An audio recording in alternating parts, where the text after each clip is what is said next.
आपल्यासोबत शिवसेना उद्धव बाळासाहेब ठाकरे पक्षाच्या उपनेत्या सुषमा अंधारे जोडल्या गेलेल्या आहेत। सुषमाजी, कोर्टाने हा मोठा निर्णय दिलेला आहे। घरगुती हिंसाचार प्रकरणामध्ये धनंजय मुंडे यांना दोषी ठरवलेला आहे, त्यामुळे आता पुन्हा एकदा त्यांच्या राजीनाम्याची मागणी जोर धरू लागणार आहे। निश्चितपणे ही आनंदाची गोष्ट आहे की करुणाताई अनेक वर्षांपासून हा लढा देत होत्या। हा लढा फक्त आर्थिक नुकसान भरपाई मिळावी एवढ्या पुरता मर्यादित नाही।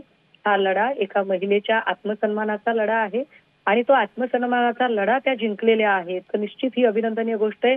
किंबहुना ज्या ताकदीने, ज्या संयमाने आणि धैर्याने त्यांनी हा लढा दिलाय त्याबद्दल त्यांचं कौतुकच आहे। सुषमाजी, या सगळ्या हा बोला बोला बोला।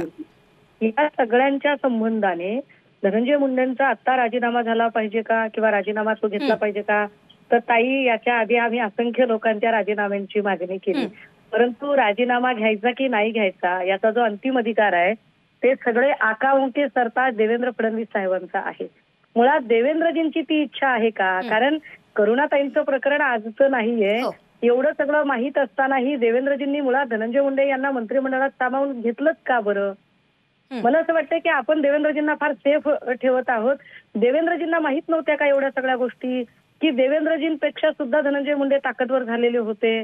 देवेंद्रजी आणि एकनाथ शिंदे या दोघांनाही हे काहीच कळत नव्हतं का? कृषी खात्यात काय चाललंय, या खात्यात काय चाललंय, त्या खात्यात काय चाललंय? तर या दोघांनी ते ठरवायचं होतं त्याही वेळेला।